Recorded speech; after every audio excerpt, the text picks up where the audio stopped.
Commissioner నియామకం కూటమిలో కుంపటి రాజేసింది. ధర్మవరంలో బీజేపీ టీడీపీ మధ్య లొల్లికి దారితీసింది. మంత్రి సత్యకుమార్ కారును టీడీపీ అడ్డుకుంది. శ్రీ సత్యసాయి జిల్లా ధర్మవరంలో ఉద్రిక్త పరిస్థితి నెలకొంది. కూటమి నేతల మధ్య ధర్మవరం కమిషనర్ నియామక వివాదం తారాస్థాయికి చేరాయి. మున్సిపల్ కమిషనర్ మల్లికార్జున్ నియామకాన్ని వ్యతిరేకిస్తూ ధర్మవరం ఎన్డీఏ కార్యాలయం ముందు టీడీపీ కార్యకర్తలు పెద్ద ఎత్తున ఆందోళన దిగారు. వ్యూ ఆన్ జస్టిస్ అంటూ నినాదాలు చేశారు. మంత్రి సత్యకుమార్ బయటకు వెళ్తున్న సమయంలో కారును అడ్డుకున్నారు టీడీపీ శ్రేణులు. దీంతో పోలీసులు కలగజేసుకుని టీడీపీ కార్యకర్తలను అడ్డు తొలగించి మంత్రి కారును అక్కడి నుంచి పంపించి వేశారు. పోలీసులు టీడీపీ కార్యకర్తల మధ్య వాగ్వాదం జరిగింది.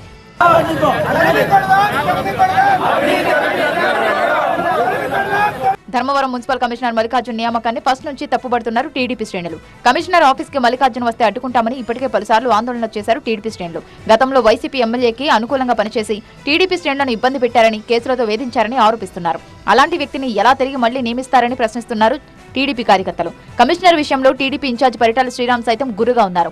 ఇప్పటికే మంత్రి సత్యకుమార్ తో మాట్లాడారు. అయితే కమిషనర్ మల్లికార్జున్ నియామకాన్ని మంత్రి సత్యకుమార్ యాదవ్ సమర్థించారు. దీంతో కమిషనర్ నియామకాన్ని ఉపసంహరించుకోవాలని డిమాండ్ చేస్తున్నారు ధర్మవరం టీడీపీ శ్రేణులు. వెనక్కి తగ్గేదే లేదంటూ హెచ్చరిస్తున్నారు.